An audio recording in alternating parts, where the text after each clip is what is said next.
Praise the Lord. प्रभु के नाम की स्तुति हो। हमारा विषय है मत्ती उसका 6 अध्याय 22 और 23 वचन। शरीर का दिया आंख है, इसलिए यदि तेरी आंख निर्मल हो तो तेरा सारा शरीर भी उजियाला होगा, परंतु यदि तेरी आंख बुरी हो तो तेरा सारा शरीर भी अंधियारा होगा। इस कारण वह उजियाला जो तुझ में है यदि अंधकार हो तो वह कैसा बड़ा अंधकार होगा। यहाँ शरीर की ज्योति बोलकर एक टाइटल दिया गया है। यहाँ एक शब्द कहा गया है, यदि तेरी आंख निर्मल हो तो तेरा पूरा शरीर उजियाले से भरा हुआ है, और यदि तेरी आंख बुरी हो तो तेरा सारा शरीर कितने भयानक अंधकार में है। मतलब तेरा जीवन व्यक्तित्व कितना बुरा एक अंधकार में डूबा हुआ एक व्यक्तित्व है। आंख में समस्या होती है या विचारों में समस्या होती है। जैसा एक व्यक्ति का दृष्टिकोण होता है वैसी ही उसकी दृष्टि होती है। अगर एक व्यक्ति काम वासना से भरा हुआ है, उसके मन में कामुकता भरी हुई है, तो उसकी दृष्टि में, उसकी नजर में दूसरे आदमी या औरत को देखते समय में वो जो काम वासना झलकेगी, उसके अंदर की बुराई क्या हो जाएगी? छलकेगी। अगर एक व्यक्ति क्रोधी है, उसके मन में गुस्सा है, बदला लेने की भावना है, प्रतिशोध की भावना है, तो उसकी आंखों से वो बुराई छलकेगी।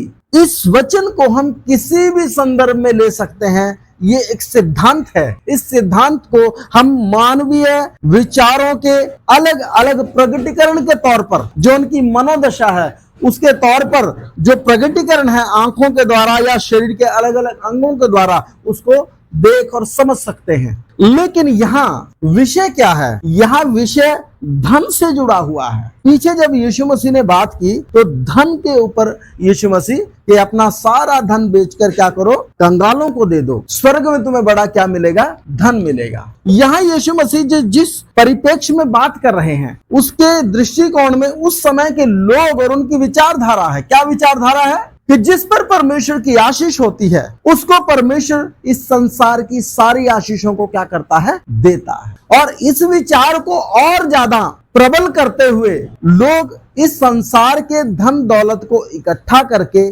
सुख सुविधाओं को भी भोगते हैं और गरीबों को या निर्धनों को तुच्छ ठहराते हुए अपने आप को आत्मिक भी ठहराते हैं। तो धन के माध्यम से दोनों तरह का सुख, आध्यात्मिक दूसरों की दृष्टि में ठहर कर और भौतिक सुख, दोनों को लेने के लिए फरीसी या उस समय के लोग, जिनमें फरीसी मुख्य रूप से अगुवे हैं, प्रबल रहते हैं। अब यहाँ का जो दृष्टिकोण है वो एक व्यक्ति की उस मानसिकता के ऊपर है जो इस संसार में धन बटोरना चाहता है। सीधे से शब्दों में उसके लिए इस्तेमाल करें, जो धन का लोभी है। क्या है जी? धन का लोभी है। पिछले हफ्ते में आपको बता रहा था कि प्रभु ने लोगों को कहा, धनवान को भी कहा, जो धनवान उसके पास आया, हे उत्तम गुरु, मैं अनंत जीवन पाने के लिए क्या करूं? अनंत जीवन पाने के लिए मैं क्या करूं? उसको बोला, अपना सारा धन संपत्ति बेचकर कंगालों को दान कर दे और मेरे पीछे हो ले। एक आयत में मैंने आपको बताया था कि प्रभु यीशु मसीह इस संसार के धन से अलग होकर अपने चेलों को चलने के लिए बोल रहे हैं। लेकिन क्या ये मानवीय जीवन में स्वाभाविक बात है? हर कोई क्या ऐसा कर सकता है? नहीं कर सकता है, क्योंकि ऐसे में तो फिर हमें संसार से क्या करना पड़ेगा? निकलकर चले ही जाना। कुछ रेयर केसेस में ये सब होता है, लेकिन उस मानसिकता से अलग रहने के लिए प्रभु कहते हैं। वचन कहता है, पहला तीमुथियुस 6 अध्याय उसका 9 वचन, पर जो धनी होना चाहते हैं वे ऐसी परीक्षा और फंदे और बहुत सी व्यर्थ और हानिकारक लालसाओं में फंसते हैं जो मनुष्य को बिगाड़ देती हैं और विनाश के समुद्र में डुबा देती हैं। 10 पर जो धनी होना चाहते हैं वे ऐसी परीक्षा और फंदे और बहुत सी व्यर्थ और हानिकारक लालसाओं में फंसते हैं जो मनुष्यों को बिगाड़ देती है और विनाश के समुद्र में डुबा देती है, क्योंकि रुपए का लोभ सब प्रकार की बुराइयों की जड़ है, जिसे प्राप्त करने का प्रयत्न करते हुए बहुतों ने विश्वास से भटक कर अपने आप को नाना प्रकार के दुखों से छलनी बना लिया है। आमीन। मनुष्य स्वभाव में स्वाभाविक रूप से हर एक व्यक्ति सुखों का सेवन करता है। और इस संसार में सुखी होने के लिए धन की आवश्यकता है, और हर एक व्यक्ति और ज्यादा धन पाने की क्या रखता है? इच्छा रखता है। निर्धन भी रखता है और धनवान भी रखता है। दोनों को धन पाने की क्या रहती है? इच्छा रहती है। लेकिन परमेश्वर का वचन कहता है जो धनी होना चाहता है वो अपने आप को ऐसी परीक्षा और फंदे और बहुत सी व्यर्थ और हानिकारक लालसाओं में फंसाते हैं जो मनुष्यों को बिगाड़ देती है। धनी होना, परमेश्वर का वचन कहता है यदि हमारे पास खाने और ओढ़ने के लिए है तो उसी पर क्या करो? संतोष। ये सुनना आसान है, प्रचार करना भी आसान है, इसमें क्या जाता है? लेकिन किसी ने ऐसा प्रयास किया है कि मुझे और धन नहीं चाहिए। हम ये कोशिश जरूर करेंगे कि हमें 2 नंबर का नहीं चाहिए, हमें इलीगल नहीं चाहिए, लेकिन लीगल तो हम सबको चाहिए। और लिखा है रुपए का लोभ सब प्रकार की बुराइयों की क्या है? जड़ है। बस और कुछ करने की जरूरत नहीं है। आदमी के अंदर स्वाभाविक इच्छा है कि वो धनवान हो, और धनवान होने की इच्छा से एक होता है एक सामान्य अपनी जरूरतों को लेकर जब व्यक्ति सोचता है कि मैं कुछ कमाऊं, जरूर सोचना है और सोचना उसके लिए जरूरी है, तभी अपने बच्चों परिवार का पालन पोषण कर पाएगा। लेकिन जब वो सामान्य इच्छा सामान्य से बढ़कर लोभ में क्या हो जाती है? परिवर्तित हो जाती है। तब वचन कहता है सब प्रकार की बुराइयों की क्या बन जाती है? जड़। क्योंकि लोभ मूर्ति पूजा के बराबर है। कुलुस्सियों 3 अध्याय उसका 5 वचन में जब पढ़ेंगे तो वहां क्या लिखा है? लोभ मूर्ति पूजा के क्या है? बराबर है। मूर्ति पूजा कैसे? जैसे मूर्ति पूजा करने वाला हर व्यक्ति अपना हर समय उस मूर्ति का ध्यान रखता है, क्योंकि अविश्वासी और विश्वासी में अंतर क्या है? अविश्वासी को मानने के लिए कुछ चाहिए। हम विश्वासी हैं, हम परमेश्वर के अस्तित्व में विश्वास करते हैं कि वो सर्वशक्तिमान, सर्वव्यापी, सर्वज्ञानी, सनातन काल का सृष्टि करता है। ये 5 उसके गुण हैं। लेकिन जो मूर्ति पूजक है, जो अविश्वासी है, वो इन बातों में विश्वास नहीं करता। उसका विश्वास सर्वशक्तिमान में नहीं है, उसका विश्वास है उसके आराध्य में। उस आराध्य के बारे में उसको जो भी अपने हिसाब से जानकारी है उतनी है। कुछ विशेष मनोकामना को पूरा करने वाला या कुछ विशेष काम को करने वाला, कोई धन को देने वाला, कोई मंगलकारी है, कोई कुछ है, कोई कुछ है। लेकिन परमेश्वर तो अपने आप में पर्याप्त है, स्वयंभू है। उसको हम परमेश्वर बोल के टाइटल देते हैं, जबकि उसको उस टाइटल की जरूरत नहीं है। हमें परमेश्वर को वो टाइटल देना है क्योंकि हम उसकी पहचान, वो अपने आप में पर्याप्त है, उसको नाम की क्या नहीं है। हमें इतने लोगों को नाम के अलग अलग नामों की जरूरत पड़ती है क्योंकि हम एक शक्ल के एक जैसे दिखने वाले बहुत से हैं, इसलिए अलग अलग क्या है? नाम है। लेकिन परमेश्वर अपने आप में एकमात्र है, उसकी बराबरी और उपमा किसी से कर ही नहीं सकते। तो लोभ मूर्ति पूजा के बराबर क्यों है? जैसे एक व्यक्ति अपने ईश्वर को ध्यान करता है, अविश्वासी को ध्यान करने के लिए अनंतकालीन अविनाशी परमेश्वर का कल्पना नहीं कर सकता, क्योंकि उतना स्ट्रांग वो विश्वास में नहीं है। वो ईश्वर को कैसे ना कैसे पुकारता है। कुरनेलियुस भी जब उसको परमेश्वर का ज्ञान नहीं था तो अपनी मूर्तियों की पूजा भी करता था और मंदिर में भी क्या देता था? दान देता था। तो कई लोग मूर्ति पूजा भी करते हैं लेकिन सच्चे मन से करते हैं, क्योंकि उनको वो ना तो ज्ञान है और ना उस ज्ञान के अनुसार का विश्वास, क्योंकि विश्वास का कर्ता भी कौन है? प्रभु यीशु मसीह है। तो किसी को देता किसी को नहीं देता, ये क्या फंडा है? जो अपने आप में विश्वास धारण करना चाहता है, वचन सुनकर उसको विश्वास मिल जाता है, क्योंकि परमेश्वर किसी की आजाद मर्जी में हाथ डालता नहीं है। तो एक अविश्वासी को एक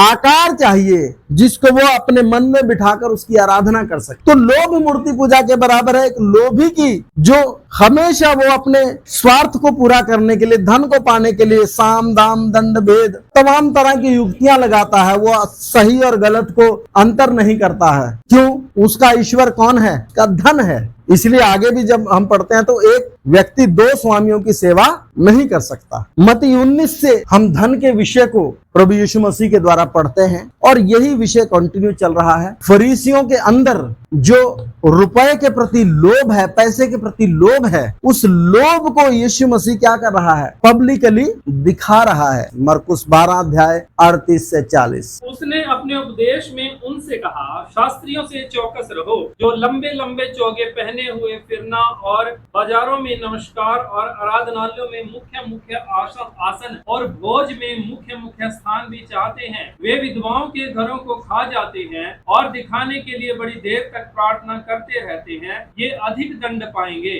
लिखा है वे विधवाओं के घरों को क्या कर जाते हैं, खा जाते हैं। मतलब जो बेसहारा होता है, जो अपने लिए लड़ नहीं सकता, उनको ये क्या कर लेते हैं, पूरा का पूरा उनकी संपत्ति को हजम कर लेते हैं। ऐसी युक्तियां, ऐसे षड्यंत्र ये लगाते हैं। ये वो व्यक्ति हैं जो धनिये, जीरे, पुदीने सब में से दशवांश देते हैं, अपनी सारी कमाई में से दशवांश देते हैं। तो दशवांश देना एक व्यक्ति का लोभी ना होने का प्रमाण नहीं है। कोई ऐसा ना माने कि हम तो दशवांश देते हैं इसलिए हम लोभी। इसलिए उस धनवान को प्रभु ने बोला था, क्यों सारी आज्ञाएं मानता है, दशवांश भी देता है वचन के अनुसार, आज्ञाएं भी मानता है ना, फिर भी अनंत जीवन नहीं मिला।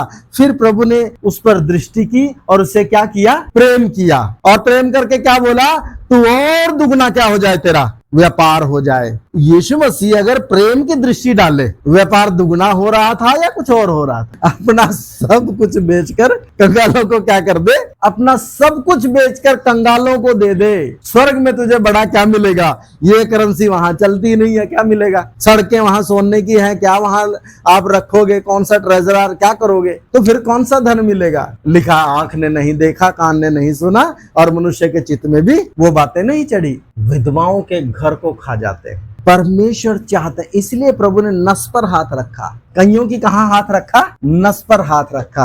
अपना सारा कुछ क्या कर दे। कई लोग ना मेरे पास आते हैं, पास्टर जी हमें दुष्ट आत्मा परेशान कर रहा है। कौन परेशान कर रहा है? दुष्ट आत्मा। या जीवन में कुछ ऐसी समस्या आ रही है जिसका वो उपाय नहीं कर पा रहे हैं और वो अनायास है, मसीह जीवन में हो नहीं सकता। लेकिन ऐसे सच्चे सुच्चे बन के सामने आते हैं, कुछ नहीं बताते। मैं पूछता हूँ आपके जीवन में कुछ गलती रही होगी? नहीं पास्टर जी, ऐसी तो कोई बात नहीं है। तो फिर मैं उनको एक ही बात बोलता हूँ, कमी हम में हो सकती है, परमेश्वर में कमी, क्योंकि आप अपने आप को पवित्र दिखाकर उंगली किस पर उठा रहे हो? परमेश्वर पर उठा रहे हो। अगर कहीं कुछ गड़बड़ है, कहीं धुआं है, तो नीचे क्या भी लगी होगी, आग भी लगी होगी। मैं मानने को तैयार नहीं।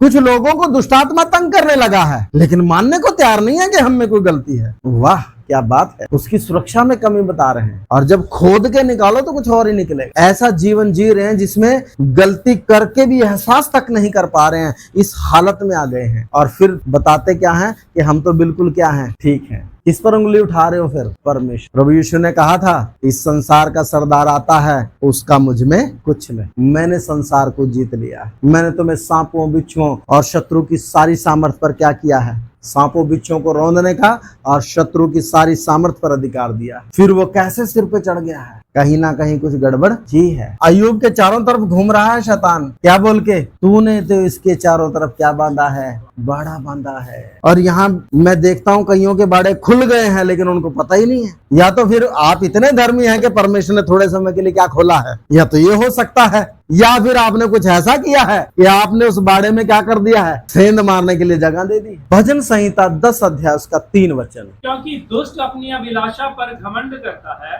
और लोभी परमेश्वर को त्याग देता है। और लोभी परमेश्वर को क्या कर देता है? त्याग देता। अगर हम पैसा कमाने के लिए किसी का हक मारते हैं, आपने कई लोग देखे होंगे जो सारी बातें तो ठीक करते हैं, लेकिन मजदूर की मजदूरी देते हुए उनका क्या कटता है? गला कटता है। मजदूर की क्या नहीं दे पाते? भाई मेरे मिस्त्री हैं, सीमेंट का, रेत का, सरिये का जो मकान बनवाता सबका दे देता है। लास्ट में किसका सोचता है ज्यादा चला गया? मिस्त्री का। किसका ज्यादा चला गया? उसके पैसे कहीं ना कहीं रोक लेगा किसी ना किसी बहाने। अपना काम करवाने के बाद फिर अगर मगर करता रहेगा। परमेश्वर का वचन तो कहता है, दिन ढलने से पहले मजदूर की मजदूरी उसके कहाँ दे दे? हाथ में दे दे। दिन ढलने से मांगने की क्या ना पड़े, उसे जरूरत ना पड़े। आदमी हेरा फेरी, बेईमानी क्यों करता है? मुकर क्यों जाता है? अंदर क्या जाता है? कई बार अगर किसी का लेन देन छोटा हो तो जल्दी हो जाता है, अगर लेन देन थोड़ा बड़ा हो तो बंदा मुकर भी जाता है। तो यहाँ प्रभु अपने फॉलो करने वालों को, अपने फॉलोअर्स को बोल रहे हैं, यदि तेरी आंख निर्मल है, निर्मल बोलने से अगर तेरे मन में रुपए के प्रति क्या नहीं है, लोभ नहीं है, तो तेरा जीवन पारदर्शी है, ट्रांसपेरेंट है, परमेश्वर के ग्रहण योग्य है। लोभ तो मूर्ति पूजा के बराबर है। लेकिन अगर विश्वासी होने के बावजूद भी तो धनी होने की इच्छा से भरा हुआ, तो फिर तेरा चरित्र बिगड़ने में समय लगेगा नहीं। इसलिए मेरे प्रियो, हमें इस संसार में रहते हुए वचन कहता है, पढ़ें जरा याकूब 4 अध्याय 13 से लेकर 15 वचन तक। तुम जो यह कहते हो आज या कल हम किसी और नगर में जाकर वहां 1 वर्ष बिताएंगे और व्यापार करके लाभ कमाएंगे और यह नहीं जानते कि कल क्या होगा। सुन तो लो, तुम्हारा जीवन है ही क्या। तुम तो भाप के समान हो जो थोड़ी देर दिखाई देती है फिर लोप हो जाती है। इसके विपरीत तुम्हें यह कहना चाहिए, यदि प्रभु चाहे तो हम जीवित रहेंगे और यह या वह काम भी करेंगे। आमीन। हम करेंगे, हमें करना है, कोई तरीका बताओ? नहीं, यदि प्रभु चाहते हैं तो हम करेंगे। कई बार जब किसी के पास आर्थिक रूप से तंगी होती है, वो किसी काम को करने में सक्षम नहीं होता है, तब बोलता है प्रभु की मर्जी क्या है देखते हैं। लेकिन अगर वो कर पाता है तो वो फिर ऐसे शब्दों का इस्तेमाल नहीं करता है, फिर वो उस काम को करके ही धन्यवाद करेगा। हम सक्षम हैं या नहीं हैं वो महत्वपूर्ण नहीं है, दाम देकर खरीदे हैं। इसलिए अपनी देह के द्वारा परमेश्वर की क्या करनी है, महिमा करनी है। महिमा अपनी मर्जी से चलकर नहीं, परमेश्वर की मर्जी से चलकर होगी। हम सक्षम है इसलिए हम कोई भी काम कर लेंगे और आगे बढ़ जाएंगे, कुछ भी अपनी मर्जी से कर लेंगे। प्रभु के कदमों में जाकर पूछो, प्रभु ये करना है या नहीं करना है, तभी प्रभु की क्या होगी, मर्जी हमारी, महिमा प्रभु की। ये कैसे हो सकता है? कुछ लोगों को जिद है अपनी मर्जी पूरी करनी। एक पास्टर से इजाजत नहीं मिली, दूसरे से पूछ के चलेंगे। करना वही है जो उसकी खुद की क्या है, मर्जी है। फिर ठप्पा मत लगाइए कि ये किसकी मर्जी है, प्रभु की मर्जी है। नहीं, इसके विपरीत तुम्हें यह कहना चाहिए, यदि प्रभु चाहे तो हम जीवित रहेंगे और यह या वह काम करेंगे। लेकिन लोभी ऐसा करेगा जिसके मन में लालसा होती है धन पाने की, धन कमाने की, उसको वचन भी अनसुने हो जाते हैं, उसको समझ नहीं आता, सिर्फ उसको अपने मतलब की समझ आती। फरीसी दशवांश देते हैं, धनिया, जीरा, सौंफ, पुदीना सब देते हैं, तो भी लोभी हैं, तो भी क्या है, एक नंबर के। इंसान की जो स्वयं की धार्मिकता है इतनी मजबूत है ना, उसको तोड़ने के लिए हथौड़ा चाहिए। इसलिए प्रभु ने क्या बोला, अपना सारा धन संपत्ति बेचकर किधर दान कर दे, कंगालों को, तब उसकी स्वयं की धार्मिकता टूटेगी। वो ऐसा करेगा, ये वही कर सकता है जो वास्तव में उद्धार का क्या है, खोजी है। ये हर किसी के लिए नियम नहीं है, सामान्य तौर पर ये नियम नहीं है। कुछ लोगों के लिए प्रभु ने ऐसा करने के लिए बोला। क्यों? उनकी असलियत क्या करने के लिए, सामने लाने। वचन कहता है व्यवस्था विवरण 8 अध्याय उसका 2-3 में कि उसने तुम्हें भूखा भी होने दिया कि जान ले तुम्हारे मन में क्या क्या है। खंजनी बजा रहे हैं, झांझ बजा रहे हैं, लाल समुद्र 2 भाग हो गया, मिस्री सारे मर गए, अब चलते चलते तीसरा दिन हो गया, पानी नहीं है। अभी तो गला आराधना करके जो खुश्क हुआ था उसके लिए भी प्रभु ने पानी नहीं दिया, उसी की आराधना करी। प्रभु ने क्या नहीं दिया, पानी नहीं दिया। वो कब कहां किसको परख ले नहीं पता। इसलिए हमेशा क्या रहना है, तैयार रहना है। और ये वचन जो मैंने अभी पढ़ाया, इसलिए हमें यह कहना चाहिए, यदि प्रभु चाहे तो हम जीवित रहेंगे और यह या वह काम भी करेंगे। उतना सरेंडर, उतना डेडिकेशन हमारे जीवन में होना चाहिए। अन्यथा अगर हम किसी और बहाव में जीते हैं तो हम आत्मिक तो कतई नहीं है। अगर हमारे पास सामर्थ्य नहीं है तो हम प्रार्थना कर रहे हैं फाइनेंशियली या किसी भी प्रकार की, लेकिन अगर हमारे पास एबिलिटी है तो हम कोई प्रार्थना नहीं करते हैं, हम कोई प्रभु की इच्छा नहीं जानते। जो अच्छा लगा वो खरीद ले आते हैं, जो अच्छा लगे वो कर लेते हैं, अपने हिसाब से जीते हैं धन्यवाद करते हुए। ये कोई मतलब नहीं है। गरीब आदमी परमेश्वर पर आश्रित रहकर जीने के लिए क्या है, क्या कहें उसके लिए, क्या शब्द है, विवश है। लेकिन धनवान व्यक्ति क्या करता है, अपने धन के अनुसार सोचता है, कितना कैश है, कितना बैलेंस है, उसके हिसाब से प्लान करता है। दोनों को किधर जाना चाहिए, प्रभु के सन्मुख। प्रभु क्या मैं करूं या ना करूं, तभी हम लोभ से आजाद होकर जी सकते हैं। अन्यथा कहीं ना कहीं हम लोभ की गिरफ्त में रहेंगे। हम कई बार हमें ऐसा लगता है कि हम ना तो इस मोशन में है ना उस मोशन में है, लेकिन दोनों में से क्या करना पड़ेगा, एक तो लेना पड़ेगा, नहीं तो दूसरे के चक्कर में है। इसलिए प्रभु का वचन कहता है, वापिस आएंगे प्रार्थना करेंगे। फिर 6 अध्याय मत्ती 24 पढ़े, अगली बार भी इसको पढ़ लेंगे लेकिन आज पढ़ें थोड़ा सा। कोई मनुष्य 2 स्वामियों की सेवा नहीं कर सकता, क्योंकि वह एक से बैर और दूसरे से प्रेम रखेगा। हाँ, वचन कहता है जो लोभी है वो परमेश्वर को त्याग देता है, जो लोभी है वो मूर्ति पूजक है। अगर हम अपने पास क्षमता होने के बावजूद अपनी मर्जी से चलते हैं तो हमने किसको त्याग दिया? लिखा है जो परमेश्वर के पुत्र हैं, जो आत्मा के अनुसार जो आत्मा के चलाए चलते हैं, वही परमेश्वर के पुत्र हैं। जिसको यह एहसास है कि उसने मुझे दाम देकर खरीदा है, मेरी जेब में कितने पैसे मैं क्या कर सकता हूं, उस हिसाब से नहीं चलता। जो उन पैसों को जेब में रहते हुए भी प्रभु से पूछता है क्या मैं करूं या ना, आत्मा के अनुसार चलना है। अगर पैसों के हिसाब से खरीद फरोख्त करते हैं, पैसों के हिसाब से चलते हैं, तो इसका मतलब कहीं ना कहीं वो पैसा हमारे ऊपर हावी है। हमारे दिमाग पे प्लानिंग बनाते समय उस पैसे का क्या रहता है? नियंत्रण रहता है। अब गरीब आदमी क्या कहेगा? हाँ, प्रभु इंतजाम करेगा, प्रभु की क्या मर्जी है ना। वो अपने आप को ज्यादा आत्मिक दिखाएगा, है नहीं। अगर उसको भी मिल जाए तो वो भी ऐसे चलेगा। तो दोनों प्रभु की महिमा नहीं कर रहे हैं। परखा कब जाए? कई बार प्रभु दे के परखता है, कई बार लेके परखता है। तो परमेश्वर जब परखता है तो दोनों तरीके से परखता है। जब एक व्यक्ति अपने जीवन की दुर्बलताओं में जी रहा होता तब नहीं गिरता वो, लेकिन जब वो अपने जीवन के शिखर में होता है, चाहे वो भौतिक रूप से है चाहे आध्यात्मिक रूप से है, तब गिरने के ज्यादा चांस होते हैं। क्योंकि तब सब सही लगता है, तब सब अपने अनुसार लगता है, तब ज्यादा दिक्कत है। कोई मनुष्य दो स्वामियों की सेवा नहीं कर सकता, क्योंकि वह एक से बैर और दूसरे से प्रेम रखेगा, या एक से मिला रहेगा और दूसरे को तुच्छ जानेगा। परमेश्वर और धन दोनों की सेवा नहीं कर सकते। हम जब सोचते हैं, मेहनत करते हैं, भागदौड़ करते हैं, किसके लिए? आत्मिक जीवन के लिए कितनी मेहनत है। जो हमने मेहनत करके पाया, उसमें प्राथमिकता किसको है? हमें या प्रभु को? वहीं से पता चल जाता है हम आत्मिक हैं या नहीं हैं, हमारी दृष्टि में निर्मलता है या बुराई है। लोभ एक व्यक्ति को एकदम कंट्रोल नहीं कर लेता है। संसार में तो लोग जीते ही लोभ में हैं। बात यहाँ संसार की थोड़ी हो रही है, यहाँ तो बात किसकी है? परमेश्वर के लोगों की है। धीरे धीरे धीरे धीरे जब वो अपने हिसाब से चलने के लिए निर्णय लेता हुआ चलता है, तब वो गिरफ्त में आ जाता है। किसकी? एक मेंटालिटी इसके अंदर बन जाती है। तो इसलिए जो कुछ हमारे पास है उसके अनुसार नहीं, जिसने हमें खरीदा है उसके अनुसार चलने की क्या करें? कोशिश करें। आइए प्रार्थना करें, तब हमारा जीवन परमेश्वर के सन्मुख ग्रहण योग्य होगा। दाम देकर जिसको खरीदा है अपनी मर्जी कैसे कर सकता है? मुझे और आपको अपनी मर्जी करने का कोई हक नहीं है। मैं नहीं जानता कौन अपनी मर्जी से चलता है, नहीं चलता है। आप अपने आप को जांचिए। हालेलुया।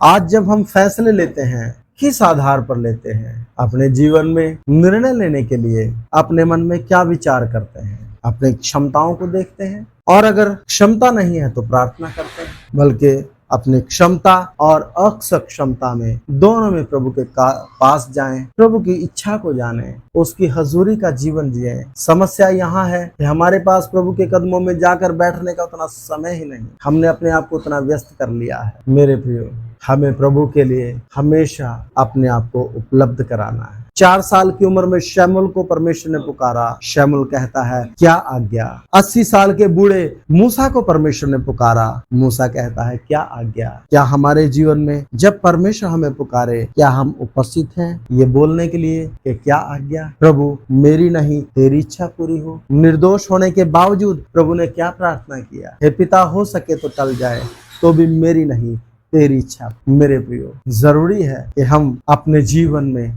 अपनी क्षमताओं के अनुसार और अपनी क्षमताओं को बढ़ाने के लिए काम ना करें, बल्कि प्रभु के सामने रहें और वो हमें बढ़ाए। वो हमें पूंछ नहीं सिर बनाता है, लेकिन अपने आप से सीमाओं को लांघ कर ऐसा कोई काम करने की अपेक्षा हम परमेश्वर के हजूरी में, उसकी उपस्थिति में अपने आप को रखते हुए एक एक बात को लेकर चलें, अपने जीवन में आने दें। आइए प्रार्थना करें। प्यारे खुदावन, आपने दिए गए सौभाग्य के लिए, अवसर के लिए धन्यवाद। प्रभु, हर एक व्यक्ति अपने दृष्टिकोण को आपकी उपस्थिति में, आपकी हजूरी में रहते हुए अपने उद्धारकर्ता को ताकते हुए चले, ताकि जीवन का कोई भी निर्णय हम हमारी क्षमताओं के अनुसार ना लेकर अपनी क्षमताओं को प्रभु के सामने रख दें। प्रभु, आपकी इच्छा क्या है? आप क्या चाहते हैं कि मैं करूं, ताकि हमारा जीवन उसको ग्रहण योग्य हो। सहायता करें बाप, यीशु मसीह के नाम, आमीन। प्रभु आप सबों को आशीष दें। जय मसीह की।